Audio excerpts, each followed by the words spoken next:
Baron, you're debating today? No? Charlie? Charlie, you ready? Rock and roll. Okay, everyone, and please welcome to the stage, Charlie. Oh, yeah. Keep the round of applause going. Keep it going. Keep it going for Charlie. Oh, the holy man himself.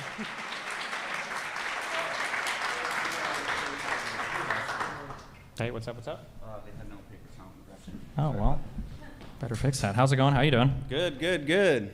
How's everyone going? They're Bunch of power. Trump supporter in California, Southern California. Well, so what happened is... Can you pull the mic up? Make sure you're Pull it speaking up. right into it. Yeah. Okay. Hello. So, well, I had an argument a few months ago, and that's when I got the ticket. And, okay, so I never did. I'm a musician. So Wait, what do you usually, play for music? Drums. Okay. What kind of Hey, now. what genre? Everything. I'm a drummer. Okay, cool. All right. Okay. So a musician, drummer. Yeah. Kind of nervous. That's okay. And so I kind of wanted to first kind of check in, like, from these debates, how's it going? It's a very broad question. You want to? How I do can you answer feel- broadly. How do you feel like the progress from what you're trying to achieve from them, and from where you started, and where you are now? I feel pretty good about them. I think that when it comes to talking about debate and having debates, I think that there's a lot of different types of debates that you can have. I think there's a lot of different things that people are after, and I think you can have a lot of effects in like different areas and on different people in different ways. So it's very general, but for instance, like some people like to have the super TikTok clip farmy debates. Regardless of how I feel about them, they're effective. When people hear those snappy one-liners, everybody laughed when Ted Cruz said we need to stop bullying pedophiles, I think was the misspeak, the epic misspeak that he had recently. But and then sometimes in front of the congressional hearings, you've got the people that hold the posters and try to get the clips right. That works. Long-form debates, I think, are cool if the people are really well-informed. You can get really into subjects. Seeing people debate, I think, is good because there's like the idea of two people being able to still talk. There's something that happens there, some like common denominator that has to be created in order for the conversation to happen. Sometimes at like the very, very end of dead relationships, it's not when they're fighting, it's when they've totally stopped talking to each other that it's like completely hopeless. So I think as long as people are still arguing, it's good. More personally for me, I think just because of the size of my audience and the size of the audiences I reach, I can kind of do anything and still get positive feedback. So it's hard to figure out like what works. Like sometimes in really aggressive debates, I'll get people that email me and they'll say like, hey, like I'm glad that you're a voice out there that makes me feel sane. Sometimes when I'm nicer, I'll get people that email me and say, hey, I like that you didn't trash this dude and made me feel like you were willing to hear my point of view. So yeah, I mean, there's a little bit out there for everything. Yeah, it's kind of broad, but. Okay, well, so I had the greatest argument on earth. Okay. And I was excited for it. I bought the ticket. A week before this event, they send me an email with a bunch of rules. Okay. And to me, it made no sense, because I had a way of how I could prove the earth is flat. I had it. No, I'm not even joking. Go ahead. But how do you prove the earth is flat? Why not? Well, this was what was wrong, is that it's round like a plate. And when you walk across, you flip over. Okay. But then I get an email, no bad faith arguments, and I was like, what is that? I don't even know what that means. And like I can put the words together, but I didn't know the actual definition. And I was like, this is ridiculous, because the only way you can have a Trump argument and debate is in bad faith. So the fact that you're putting those rules on me, because my only point of evidence was I was going to Catalina Island, and the boat, I knocked my head, woke up 30 minutes later in Shanghai, China.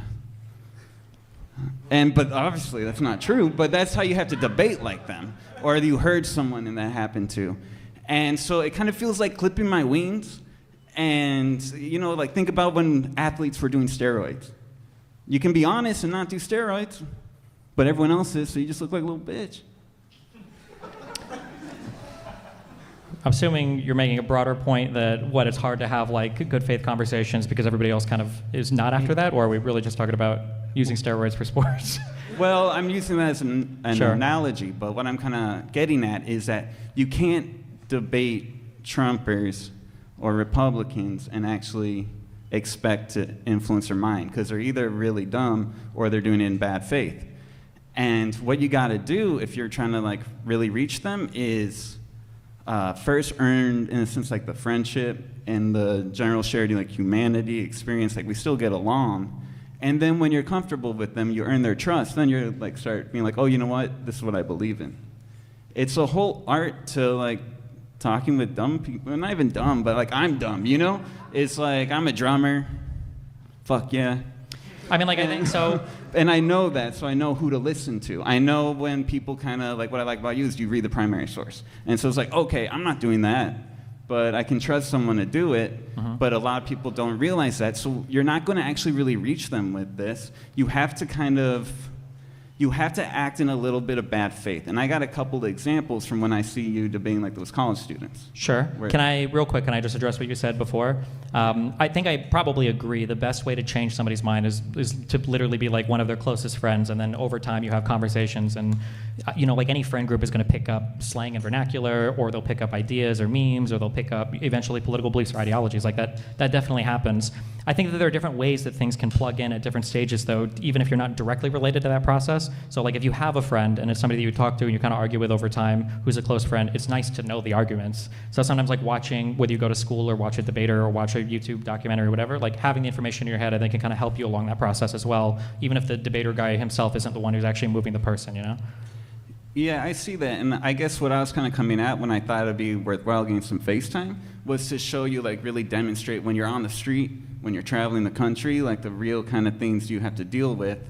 And in the process of that, at this time, it doesn't seem to be working. And for example, like when I saw the college students, there might be some places like I can understand the love of a sport and seeing debating as just like, some verbal or like mental sparring. So I get that. But what I'm saying is like people get hung up on trans. And it is something kind of big that you can't ignore. Like logically, I agree with you that, there's so many problems out there. I mind my own business, you mind yours.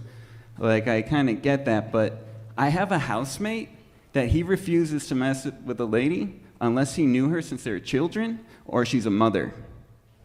Otherwise, she's a man. Otherwise, she what? She's a man. Okay. According to him. That's how. Oh, this is like a trans thing. Yeah, this is how prevalent it is in people's minds. I'm not saying, and so what I'm getting at is when you try to like brush it over, like how many, it doesn't really have that effect. Where you kind of got to just make it American. If you're trying to talk to and reach these dumb people, you got to kind of make it American and sexy. Where you got to go in with that, like, you know what? As long as you don't hurt nobody, I don't mind. You do what you need to do. I'll do what I need to do. We're all coexisting. And then a little gospel. Be like, and who am I to cast the first stone? Where if I don't know what's like to want pussy so much that you lop off your own wiener just so you got your own cunt. And that way, if you're in like LA traffic, you got something. Wait. And yeah, I mean, like I understand what you're talking about in terms of types of arguments and things that can work, but I guess what I would say is that like no single vote determines the outcome of an election, generally speaking. But if everybody has that mindset, then you lose like kind of the power of your vote. I think that like one debate or one argument or one YouTube video or one discussion with a friend or one real life experience of a person generally isn't enough to totally change somebody's point of view. But I think it kind of takes everybody working together to make that happen. I think Republicans have done really good at this. They've done so, it's intentional. They've done so much like double speak and double play to where, they'll simultaneously make it sound like things are hopeless. I make this joke a lot. Like, I think it's 70 to 80% of conservatives still believe that the 2020 election was rigged, but that didn't discourage any of them from voting in 2024. There's something amazing that's happening there where these people believe that Democrats are widespread rigging elections, but they still go out and vote. Or that they think that the Biden crime family is the most criminal family ever, but when Biden gets criminal immunity due to a Trump case, not a single conservative really cares about it. They're not really afraid of it. So I think that Republicans have been playing this game for a long time, where a whole bunch of them from top to bottom, from talk radio to mainstream media to alternative media to leaking into the comedian world to the Gamergate world and everything else, they've been like playing this like 700 front war constantly. And especially after the last election, I think liberals like super woke up. They kind of did in 2016. We all owe that screaming girl an apology. Okay, she had no idea how right she was. And then even in 2020, when we won, it really wasn't as much as it should have been, honestly, against a guy like that, especially after everything. And then in 2024, I was like, Jesus, something is like super broken. And I think too often we want to look for a simple solution to any problem. We want to look for like one thing we can do. But the reality is that conservatives are so far ahead in so many different ways, and they've been like fighting this war on so many different fronts, that for us to catch up, I think we also kind of have to start pushing back on a lot of different fronts. And like having a friend and convincing him is good, but like all the other stuff I think is probably good and necessary as well. Yeah. I mean, yeah, I'm not saying it's not necessary, but I'm saying to actually do some like serious damage for like unfucking America. Mm-hmm.